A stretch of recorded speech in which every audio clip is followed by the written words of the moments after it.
88.5 UFM. To be honest, it was I couldn't describe how I was feeling in that moment. It just felt like the album to me had become such a burden, such a weight on my chest that I needed to get off, and I just needed to get off my chest and just, and that moment it just felt like this was it. Everything, all the songs I've been making, every sleepless night, every all the frustration, all the excitement, everything was just leading up to this very moment when the album dropped. And I was just really excited to be able to put out an album for the first time in my career, which a lot of people would never have assumed. That people probably think I probably have like 2 albums. Yeah, because it's Johnny Drille, And it is such a blessing to be able to connect with the fans with the music, and for them be able to feel your energy, your thoughts, your emotions through the music. It's amazing, to be honest, and I'm happy you touched on the fans, because that's another thing I wanted to talk about. You have what there are very few people in Nigeria or in Africa as a whole that have this kind of cult following that you have. I'm careful with the term cult, but you get what I'm saying. Like you have your core fan base that just like they are diehard. Yes. Do you understand? Like if you are going into the sun, they will follow you into the sun. And I think that's amazing. So to be able to have this kind of like experience with them, to carry them through this journey, through like the 2 premieres that you did, the 2 listenings that you did, and just seeing how beyond satisfied that they are, how does that make you feel as like the guy that they're supporting like this? I mean, again, the fans, they're like the greatest. Yeah. If I didn't have fans, I won't be making music. There won't be any ginger, any inspiration to make music.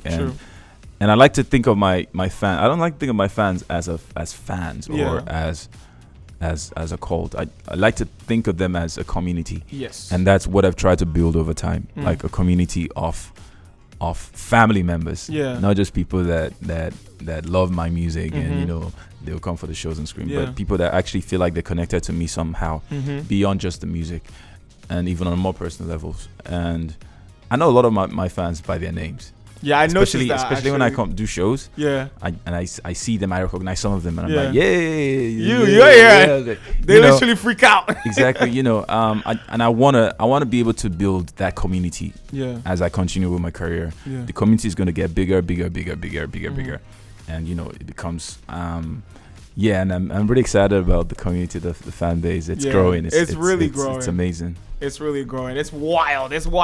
I'm super pumped for this. Hey, Johnny is in the house. Sending your questions on WhatsApp 0915-410-2885 or call in to talk to him 0700-123-885-885 or 012-802-885. We're talking about Before We Fall Asleep, the album. But I mean, go ahead and ask anything you want to ask. Feel free, okay? Feel free to ask whatever you want to ask. Now we're gonna check out one song from the album, and when we come back, we'll be talking about this particular song and how it came about. So don't go anywhere.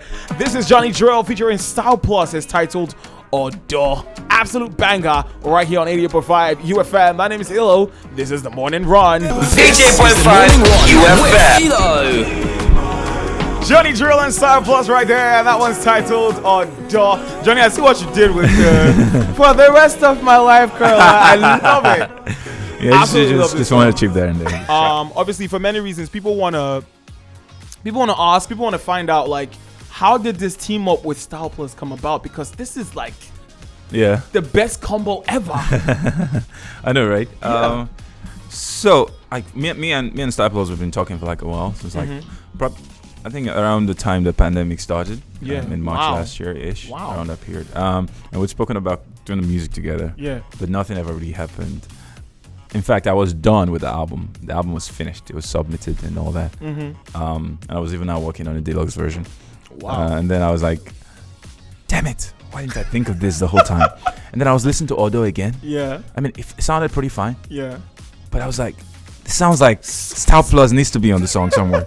Like, it just felt like Styl Plus needed to be on the song. Yeah. And in my head, it all made sense. I told Matthew about it. And we were just coming from, I think we were in Port Harcourt at the time. And I was like, I want to link up with Styl Plus once we get to Abuja. I wasn't sure if they were going to be free. I had like 2 days to be in Abuja because I was going to do the fan visit, play the album for the fans. Oh yeah, we saw that. That was really nice as well. Yeah. Thanks. So I wanted to do that, but then I needed to be out in 2 days. So I was hoping that they would have the time. And thankfully, they didn't have time the Monday, but they had time the second day, which was the day I was meant to leave town. So it was perfect. Yes, it was. And, we started recording at noon. And I think at about 6-ish, we were done. I needed to go straight to the airport to catch the flight at 7. Yeah. And then, it was just a race. Got to the airport in time. Checked in, and then in the aircraft I was already mixing because I knew I needed to. This was a little over a week ago. Yeah, I knew I needed to finish that song that night and submit that night. Otherwise, I wouldn't be able to make the 3rd September album release date. Yeah. So mixed it that night, mastered it that night, and sent it over. Wow. And we submitted. It was crazy. It was that whole rush to meet the time. And just like now, the song is out and the reception for this particular track as well. I mean, the whole album is getting amazing, and just the fact that I'm sure it feels good that yes, I finally did get Styl Plus on this, and the reaction is what I expected it to be. Yeah, that's insane. I think so. When I think of the Styl Plus and Johnny Drille song, I think of 2 generations of some of the most beautiful love song makers, some of those beautiful singers this country's seen, and I'm not trying to brag or anything. No, it's just the truth. It's the total truth. I have this very special love for is it Driving in the Rain? Yes, the one with Ladipo. Yes, my gosh, that song is just, there's something about it. I don't know what it is, but there's something about it. Yeah.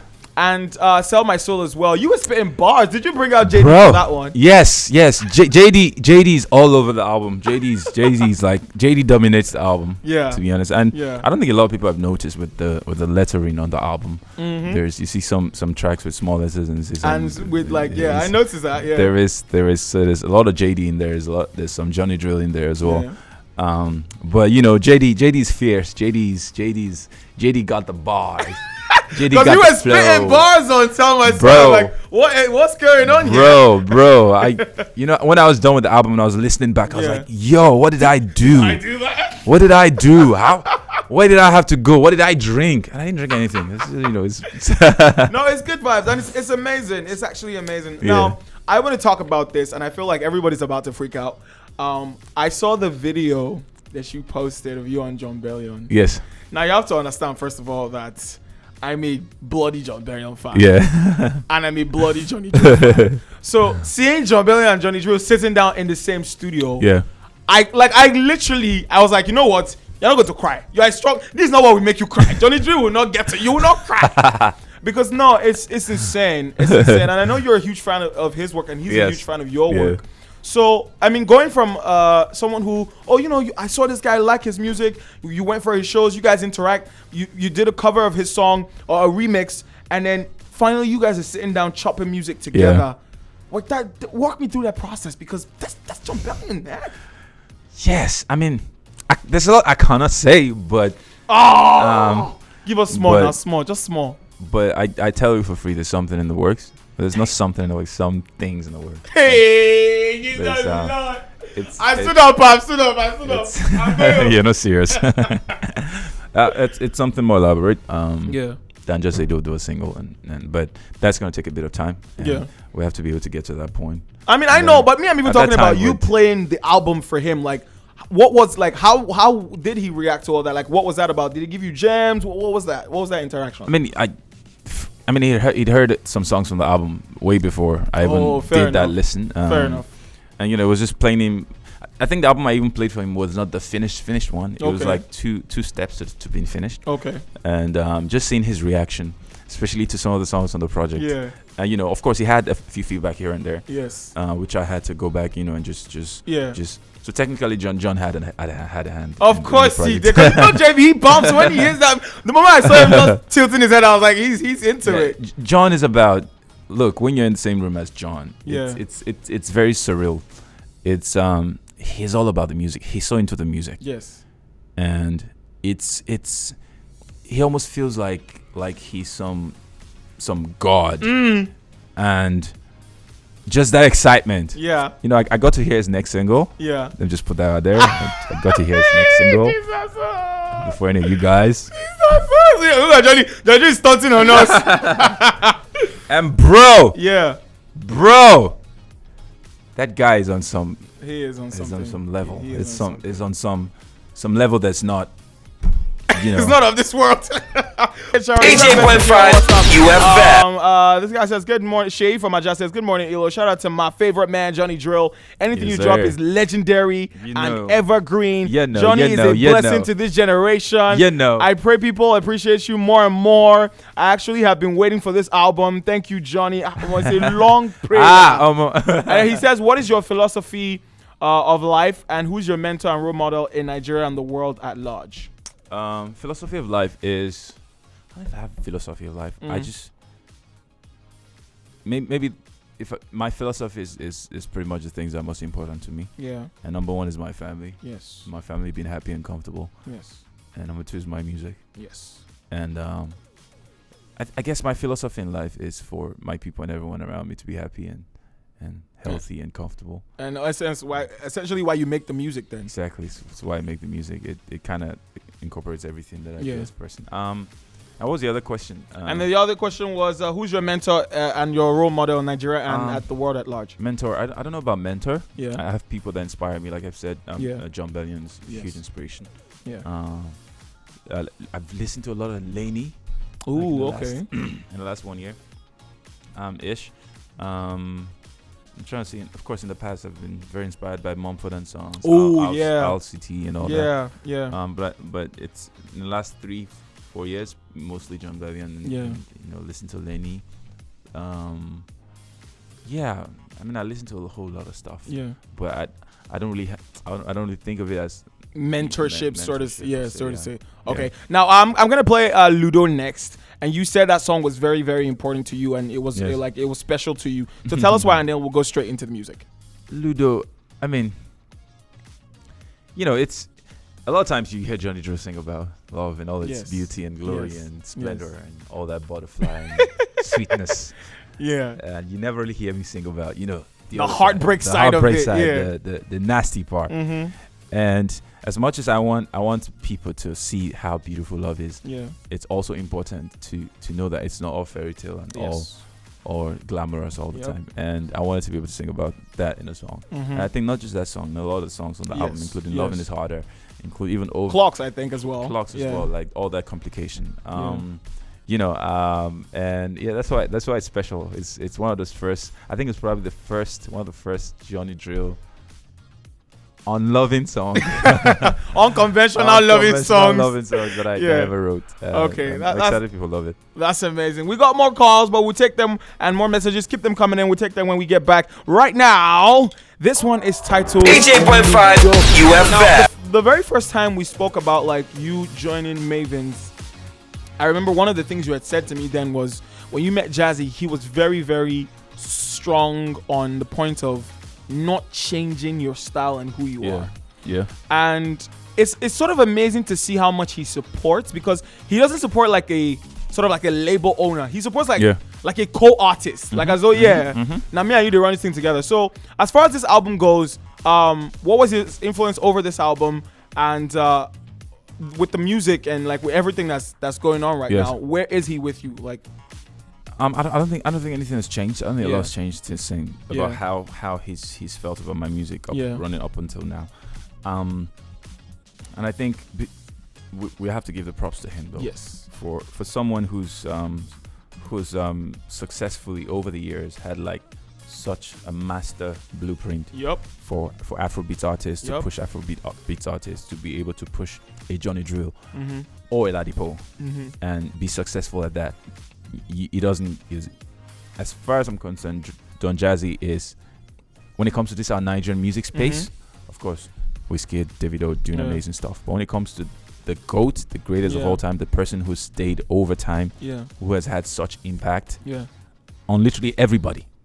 Yep. I don't think you cannot. It has to be Don Jazzy. Yeah, it's Jazzy.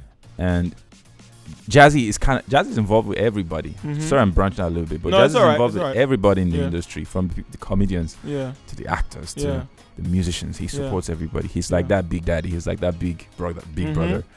And I think that for me, being able for him to have supported over time and stayed supporting, a sound that's it's not very Afro beats that had not been very Afro beats, and I have to give props to him and for the support, and it's only going to get better, and he's supporting so much. Yeah. Whose idea was it for him to be on Over? Was it yours or his? It was my idea. Okay. The song was done. Yeah. As a matter of fact, the song I wasn't even sure if I wanted the song to make the project at the time before Jazzy came on the song, and it just felt incomplete. Yeah. And he hit me one time. I was like, maybe Jazzy is the missing puzzle. And I approached him. I told him like, Baba, bless my song. No questions. Jazzy. Wow. Jazzy did not think about it. Let me think about it. But Jazzy's not that type of person. Wow. If Jazzy believes in something, he goes for it, and he just supports. And boom. That's it. It's like, yo, I did house tomorrow, yeah. I went over to his house. Jazzy recorded his verse. He wrote and recorded his verse in like 30 minutes. Yeah. And and that was it. And it was amazing. It's big shout out to him. Yeah, big shout out to Don Jazzy. 0700 123 885 885 0128 2885. We're talking to Johnny Drille. You got a question here on WhatsApp. If you could change anything about yourself and Nigeria, what would that be? Go and listen to Lies. Lies on the album.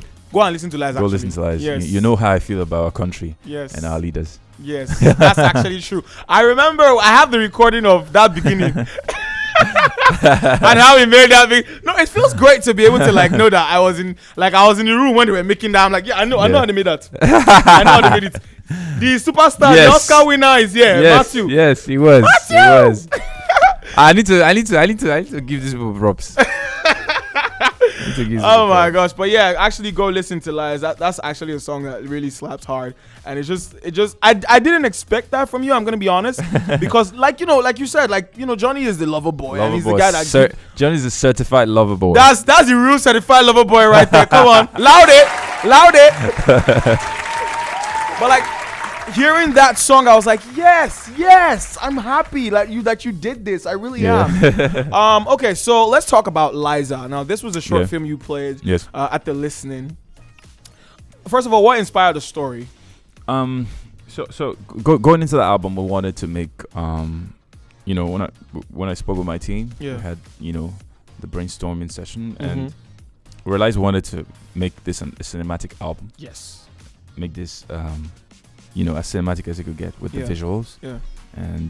And if you followed our release from the very start of it, from the artwork to the album trailer, and there's a music video that's coming as well. Yeah. It all flows with that cinematic theme. And if you've listened to the album as a whole, you'd that's why I encourage people to listen from top to bottom. Yes. And don't shuffle, don't skip. Yeah. Just listen all the way to it flow. You see that it's one complete story. It's one non-stop story from from top to bottom. So it's so wanted to be able to tell one story with the album and with the visuals as well. Yeah. So that's why I wanted. So Liza, the short film, was one of those things we put in place. Yeah. And we wanted to go for that shock factor with the story. Well, the public hasn't seen the story. The public hasn't seen it. Yeah. So I don't want to give too much. I don't want to give too much out, but it's very exciting. The reaction of the audience at the premiere was off the roof. It was because we did not see that coming. It's insane because they told me, they said there's a twist, but I was just like, okay, that's just vague. There's a twist, and then I saw it, I was like, wow. No, it's mind blowing. Okay, so let's move. Let's step back from the music. Yeah. And let's go back to when it started, before you became Johnny Drille. Before you started singing and doing all this stuff. Yeah. Just being somebody who just really did love music, right? What were the things that sort of built or shaped your drive in this business? Yeah. Especially like you had mentioned earlier, doing song that's not Afrobeats or Afropop, but that you stayed the course regardless. So what were those things that you took out of the music that just built you to be who you are? I think at the core of everything is the musicality. Yeah. The intentionality with making the music as great as it could be. Yeah. I don't think there's any such thing as bad music. I only think there's only such thing as more well done music. Okay. So a lot of times Nigerians like to go like, hey, Bangolo music, and I don't think it's Bangolo. I think what they probably refer to is Bangolo that's not well done. Because there's some Bangolo that used to catch. Yeah, bro. There's some Bangolo that even if you go even You understand? So it's and I think our music industry is getting there to a space where we're paying a lot of attention to all the small details. That the music is not just make it shabbily and put it out there. Yeah. And for me, that's driven most of my music. Even when I'm dabbling into Afrobeats and dancehall or soft rock like you did. Rock like I did. I needed to make sure it didn't sound like I was trying to be something. Yes. Like I needed to own it. I didn't need to sound like somebody else or sound like I was trying too hard to be this. But I needed to own it and just be a Johnny Drille on this sound. And of course, that took a bit of time to figure out, but eventually I did, and the fans love it. I've not, as a matter of fact, I've been on social media. In fact, I want to encourage people. Please go and say some negative things about this album. There's just too much nice stuff going on. Like, bro. No, but that's what a good album gets you, I've not seen one. I'm not even kidding. I've not seen one single negative comment on social media. That's what a great album gets Looking you. out for it. Yeah. And please, if you're out there and you're a bad belly, just you can help Johnny's me inviting you. And go and say some rubbish. Bad belly party. No, but I think that's at the end of the day, that's what it is. The project speaks for itself. The music speaks for itself. And for the longest time, I'm even surprised that you're doing more social media now, because for the longest time, you've been the person who you just let your music do your talking. You don't really, come out. Yeah. Who did they force you? Tell me. No, bro. This is my first ever album. Yeah. I'm going all out. Okay, fair enough. I don't care. I'm going all out. Yeah. So it needs it. Where did the drill in Johnny Drille come from? Bro, let's not go back to my. I've never actually asked go back you to that. drill. I've never asked you that. But I want to know personally now. I'm interested in knowing. Drill, to be honest, when I chose Johnny Drille, I was jumping names at the time. Oh, really? So I was. Oh, this is I interesting. think I went from Johnny Vince to Johnny Wills. I think I was on Johnny Wills for like 2 years. And then, I think in late 2012, I jumped into Johnny Drille. I probably would have been on Johnny Drille for like another 2 years before I moved on to, I don't know, Johnny something. Or J Fields or something like that. I don't know. But I know actually I was jumping in. So it just happened that I blew up when I was on Johnny Drille. So I got stuck with. So there's no deep. You know why this is hilarious to me? Because imagine if you had blown up as Johnny Wills. So today we'll be calling Johnny Wills. It will be Johnny. So in an alternate universe, there's some guy called Johnny Wills. Yep. Oh, Jesus Christ. Okay, so we're gonna enjoy more music from Johnny Drille. The one in our universe. This one features Don Jazzy, titled Over. This is a song that you cannot listen to sitting down. And if you attempt to, tell me how it went. Because I know it's not possible for you to listen to this song sitting down. 88.5 UFM. More music, no drama. We are not your ex.